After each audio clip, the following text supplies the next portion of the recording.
Welcome back to another episode of When We're Not Hustling, the Afterparty. It is November, so we have a new guest host with us, and it is a former guest, Emery Fields. Hello, thank you so much for having me. Yeah, and Emery is not face out, so his beautiful face is above the camera.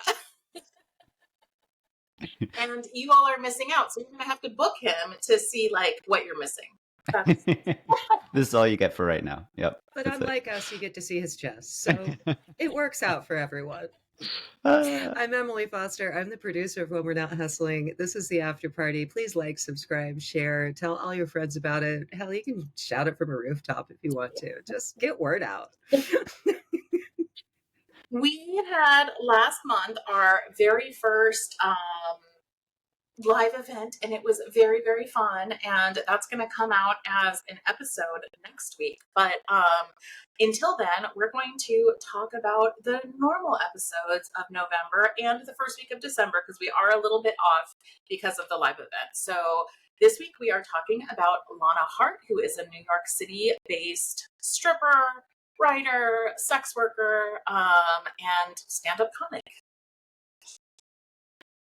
And a dedicated bedrotter, which I know, that was the best. Because she was just so great. She has this like bio that's like, I do all the things. And then she comes on and is like, I do nothing. Honestly, goals. The whole time I was like, this is exactly what I want to do. Yeah. I was feeling really seen. I was like, oh, okay, there's a word for this.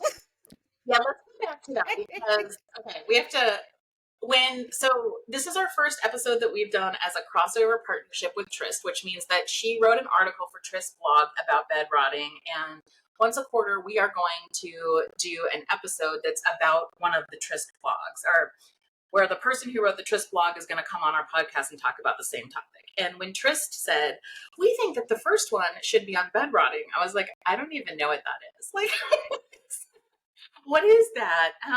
And because Tryst is in Australia, I was like, maybe that's an Australian word. And it turns out that she's from New York, and I actually know her. I just didn't know her sex working name. Oh my gosh. So it was like funny to me that bed rotting is exactly what it sounds like. It's lying in bed and doing your thing.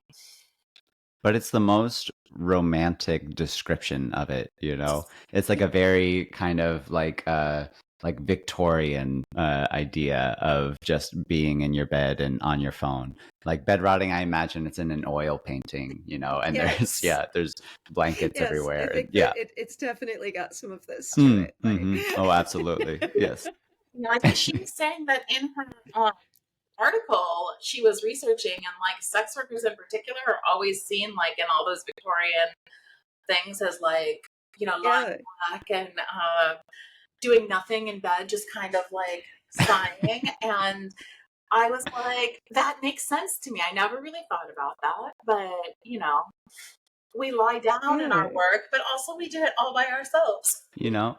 Yeah, and everything we do is beautiful, so we don't just lie in bed, we bed rot. Yeah. Yes. We live life full out. Lazy, but make it aesthetic. If you're gonna do something, do it right. Do it. Yeah. Yeah, make it look good, please. No, I really do this down to the aesthetic. You know, I had some serious health problems, and I was bedridden for quite some time after a series of surgeries and then another one, and whatever. I got really acquainted with my bed. Also raising a baby, so there's a lot of bedtime with babies. They just want to lay around. It's great. We're very compatible. Like, I really, you know, out of necessity, but then it turns out of like, oh wow, this is a very effective form of replenishment. Like, what am I doing sitting up watching a television show? Why wouldn't I lie down? You know, there's this like do fucking capitalism bullshit. And like, we don't have a lot of permission to like get snugly in bed. I don't care if it's for 10 minutes. Like now, if I have 10 minutes to myself, I lay down. I'm like, ooh. Because in my living room, I have like a big screen TV and very nice speakers, and like it's a chase where you can sit in all Mhm. these different positions. And my favorite place to watch TV is lying in my bed on my little laptop. Like, Yeah. if I'm gonna do like, if I'm going to binge watch something, I'm not doing it on my couch. Like, there's no way I Right. can sit downstairs. I'm gonna That's lie down. work.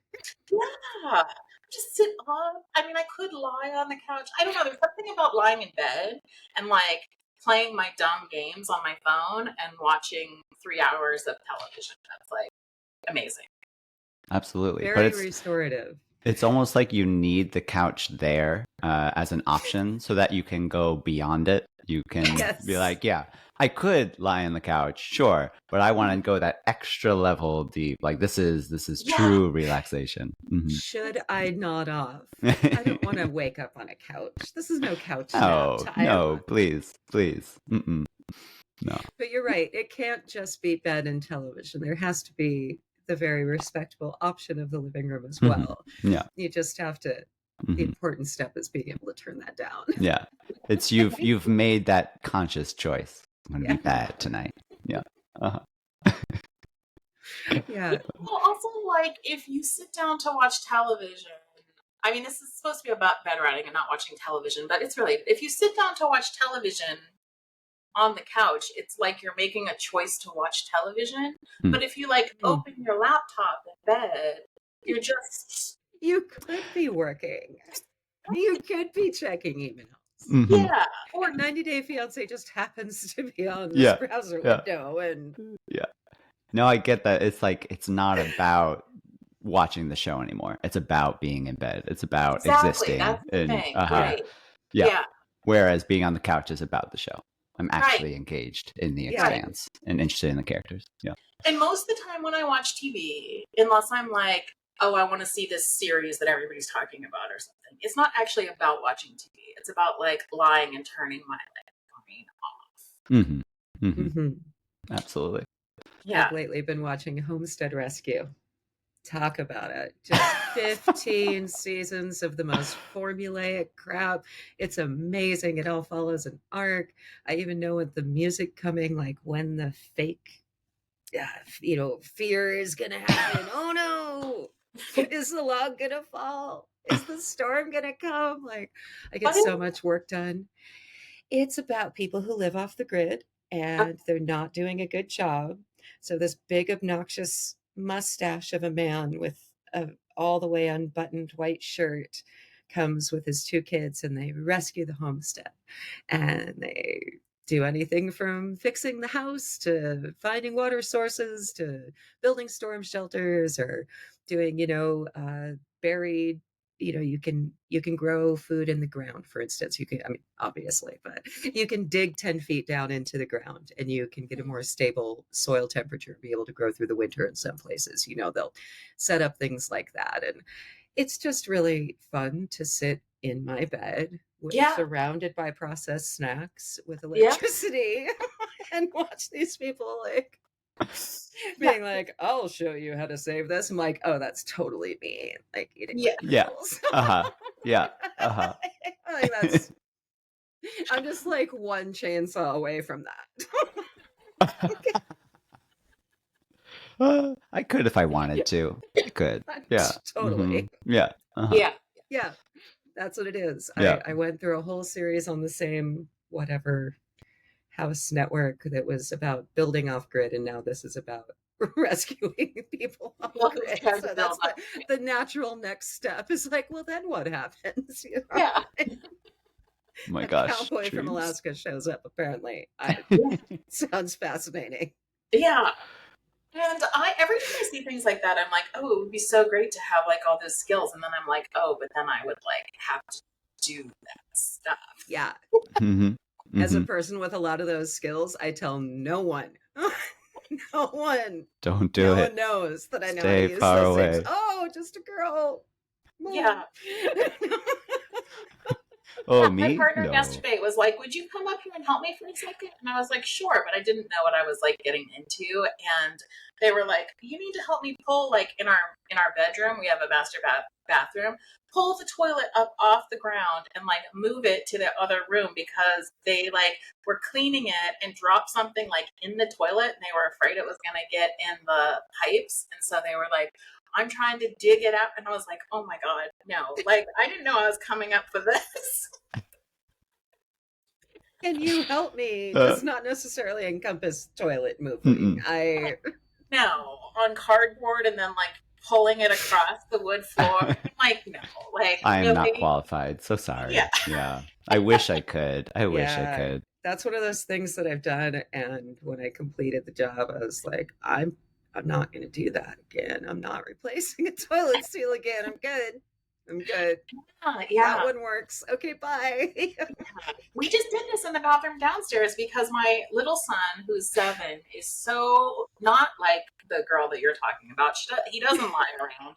He like scales the walls, and he stood on top of the toilet bowl, like the bowl, and broke it off the rest of the thing. So we needed to replace the whole thing with a new toilet. And PJ found a toilet that I don't know if you all know this, but you can buy a toilet that is just one piece. Like not the Yes. bowl that you put on top of it. But so we buy one that's like just one piece. It's like 200 pounds because Yeah. that on there and we're like, let's see him try to break this. Oh my gosh. Oh, brave We also words. built a new bed for him yesterday because he broke his bed by jumping on it. And like, yeah, he's just playful and he breaks all his stuff. And so we're like constantly replacing stuff. And that is not what I Oh my want to gosh. spend my time Yeah. doing. I love that you No. replacing the furniture is just a challenge to him. It's like, okay, great. Yeah, I see you. Just hearing about it is making me want to lay in bed. So yesterday we're building this bed and it's like a new stand for him because we're like, we clearly can't just put a mattress on the floor. Like that sets him up for being like, like a dude bro, and that can't be. So we have to teach him that you need to have your mattress on like a bed stand, not just like, we'd like him to have a girlfriend at some point in his life. So like, we any part, just Yes. yeah, no mattresses on the floor. So Yes. we're building bed number 3, I think, and PJ's looking at it and was like, this looks kind of steady. And then we like set it up and then we watch him like try to sit on the railing and we're like, we'll see. We'll see. Anyway, yeah. So little boys are a different thing than the girl. He's so physical. But anyways, yes, I loved her talking about bedrotting. I thought it was interesting actually that she was saying that she wrote the article. And so what Tryst is doing is putting together like a series of articles called Hobby Horrors, which is like really similar to what we're trying to do of like, what are we doing when we're not working, right? So it's the same idea, which is why we're partnering up. But like the thing that when they came to her and said, well, you could write an article for this, her response was, well, I don't really do anything except for work. And I've hit up against that so many times when I've like reached out to sex workers to be like, do you want to be on the show? They're like, yes, but I would love to chat with you, but I don't do anything. I work all the time, and that's such a normal response in this like hustle economy that all of us are like part of. Like if you're not, you don't just get a paycheck, so you have to like constantly be trying to figure out like where your next meal is going to come from. So of course many people don't have other things that they're doing. And she was like, so she was like, I either work or I like lay down and veg out, and there's like nothing in between those things. And I love the idea of like flipping this script and being like, actually, when I'm lying and doing nothing or what looks like nothing, that's actually a really active, like regenerative, restorative process. It is something. Mm-hmm. I was talking with a friend of mine about this recently, about how, when you look at your Google Calendar, it's so easy to just try and fill up every moment with just work, work, work, work, work, work, work. Things that feel productive, and the blank spaces you just kind of assume are whatever it is you want to do. But I've been actively trying to put everything as a calendar item, whether that's just the time for me to sit down and respond to emails, or the time to just do nothing, to bed rot, as it were. And I've been trying to find creative vocabulary for it to help support that habit, where I have my administrative hours and I have my personal recovery time, as opposed to it doesn't hit the same way when you're just like, and now I do nothing, and now I vegetate. I, for some reason, I need a fancy business kind of branded title for everything. But that's been so helpful. Yeah. I think that recognizing it as a thing that we need to do and a thing that we like actively do, I think is really helpful. And I also like this idea. We've been doing this. Me and my partner have been doing this on Wednesday nights, because they would be frustrated because the way my job is, it's like I might be here or I might not be here. It's not like I'm home, at a particular time and working at a particular time. It's like whenever. And what they were getting frustrated with was not that I'm working or what I do for work, but rather like, I have no idea if I can count on you being home or if like our plans are just going to be upturned. And so one of the things that we did that was like actually really helpful for our relationship is that I just blocked off Wednesday nights as like the time that like I will not take a booking, and that doesn't sound like a big deal, except that like it was a big deal for us because they were like, now I'm less frustrated because if I want to do, watch a show with you or play Baldur's Gate or talk about our bills or whatever, and I'm frustrated because you're not here, I can at least in my head be like, we'll do that on Wednesday night. There's a time that's like set aside that we'll do that. And so scheduling I'm not doing anything else time in the schedule has actually been good for like our relationship, but also just like mental health in general, like knowing that you're going to have off time, because I have a lot of off time, as in like I'm not actually at work, but it doesn't feel like that when you're like, I should write this article, or I should be working on my website, or I should be doing whatever it is that we should be doing. No, I learned when I first took my first big full-time freelancing job that turned into a full-time writing job, and then managing in creative teams, it turned into, it's this whole corporate experience. And if I only billed for writing hours, I was going to starve, and I couldn't possibly, and I realized I just took for granted because there's just not a ton of writing time in our lives. I was actively writing. I was publishing poetry daily on on social media. I was like actively participating in writing, but we're talking maybe 15 to 20 minutes of full-time writing personally, and then 2 to 4 hours of full-time writing for work. Which means all the rest of my time was editing in my head. It was conceptualizing, it was ideating, it was all of the work that I just took for granted because I was just doing it in background mode while I did other things. And I learned very, very quickly. Luckily, I had incredible bosses, love them still, and great relationships through all of that. But you have to charge for the downtime, whether that's in charging extra for the time that you're on so that you have time to also do that. I mean, that's how you guys' business model generally works. It's it's not a couple $100 an hour. It's a couple $100 for the 12 hours that it took to get ready, get prepared, do all the booking, and then also the recovery time from that. Like you definitely can't do back to back to back to back. Like there's just a point of no return on that. And found the same thing with creating. It was like, oh, I can actually, there is a limit. There is a limit on how much I can do, and the downtime is part of it. Like those are billable hours. Staring at the sky is billable hours. Write a weekly column, and in the call, like I am somebody who functions, this is like an ADHD problem, I think. I function on like the 11th hour. Like I write my column right before it's due every single week. And maybe a little bit late if I'm being honest. I have to be a little bit late to like motivate. Shout out to awesome editors. But like that's sitting down at my computer and like plunking it out for like, so my column is due on Tuesday. It comes out on Thursday.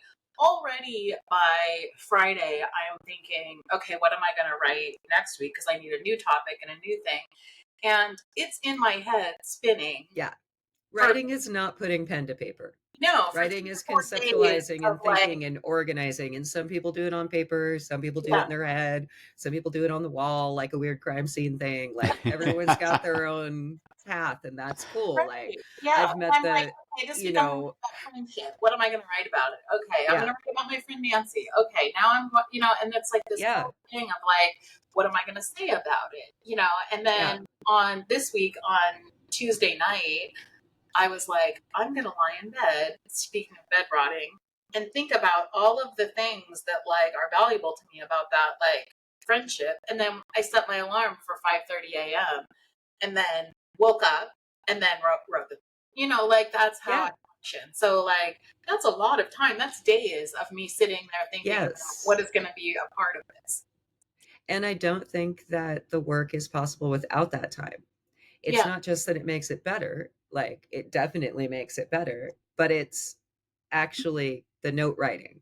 Like we both seem to do that in a very similar way. We do our note writing in our heads. Well, just because I'm not showing you my work and I'm not writing out every thought doesn't mean that this isn't very, very necessary. Like, you know, yes, I figured out how to scrub the toilet and, you know, make some simple dinners while I'm also doing this editing work. But I can't do anything very complicated. Like, I mean it when I say I stare at the sky. Like, that's... I do things that I would never do otherwise. This week, I color coordinated my lingerie. Like, on Monday, because I didn't want to sit down and write. So, like, I'm going through and reorganizing all my stuff. I've done the linen closet. Like, I do my best cleaning when I'm supposed to be writing. Like my linen closet will look like one of those closets that you like open and things just like tumble out for 6 months and it won't bother me unless I'm on a deadline. Then I'm like, this can go not a moment longer. Priority number one. No. I think that's kind of the beautiful trappings of any freelance work or artistic work is that it really is kind of all pervasive. Like the beautiful part of it is that part of the job is I just need to live my life the way that I want to live it. And just me going about living my life makes my art better or whatever that freelance job is. And then on the flip side, it's the exact same thing that I can never fully escape my work. You know, it kind of stays with me. There's no true 100% compartmentalization. So it's no borders. No borders at all. So it's kind of simultaneously like I need to bill for those hours, as you said, because me living my life makes it better. And at the same time, I need to bill those hours because I couldn't escape it. You know, it's this burden that stays with me at all times. And that's true for writing or dance or art or everything. Yeah. That's when it really drove it home. I did trade that time for sitting in the office time. I said, okay, 100% of my work time is for this job. Let's sit here and do it. And nothing time was necessary. I had to do nothing at work. Nothing.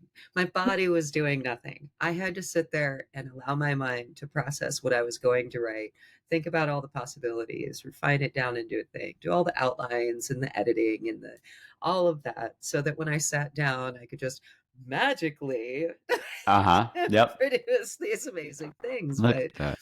You know, I may as well be doing my dishes because I ended up just pacing around an office. You know, you can't write all the time, I guess, Mhm. unless you write your notes, unless you're a note writer, Yeah. which, the older I get, the more I realize I might need to write that shit down.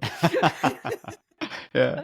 Well, that's Going back to Emily's point, though, I feel like part of the beauty and part of the downside of being like a writer, and especially like a columnist in the way that I am, where like every week I have to produce something and it's about me. It's not real. I'm not like a journalist that's reporting stuff. I'm writing about my own ideas.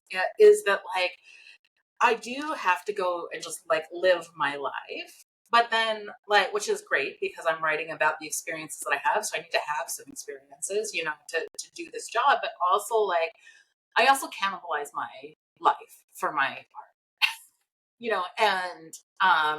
and I think often about how what I'm saying is true, but it's also very constructed in the sense that like I'm going into these like experiences for the writing in a lot of ways because like I'm thinking about it through that lens and like how am I going to make my life make sense to like readers, and that's a different way of living, and sometimes I think it's like better because sometimes I feel like I kind of beautify my world, like, mm, but then also sometimes I'm like, I wish I could kind of turn this off and just like experience it. yeah, that makes so much sense to me. Yeah. That kind of dilemma of always looking at your life through the lens of your work is simultaneously beautiful and exhausting and devastating. Yeah. Mm-hmm. Where I can only imagine it must be even more to an extreme when you're a writer. But Yeah. I even feel that as a dancer and performer, I am constantly going through life thinking about, oh, I could incorporate that into this show, or oh, this could help this. One of my favorite things to do is to learn a new skill. I love. It doesn't matter what it is, learning a new instrument or juggling or slacklining, anything, you name it. I just want to like get just good enough at it to be a intermediate beginner. Um, and I Just enough to find be in the game. yeah, absolutely. Yeah, I don't want to become a master. Definitely Yeah. not. What is it? Inch deep, mile wide. I want to I constantly find myself looking for these new hobbies with a lens of, oh, how could I put this in a show? How could I use this how could I add this to my special skills on my resume? Yeah. And I more and more become curious if I didn't have that lens I was looking at everything in my life through, what would I actually want to do? What would that thing be if I didn't have this external influence?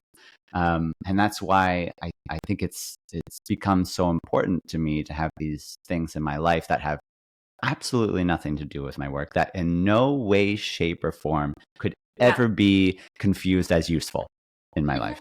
And to be that has become video games, Dungeons and Dragons, everything related to that. There's no way I can use this on stage. There's no way.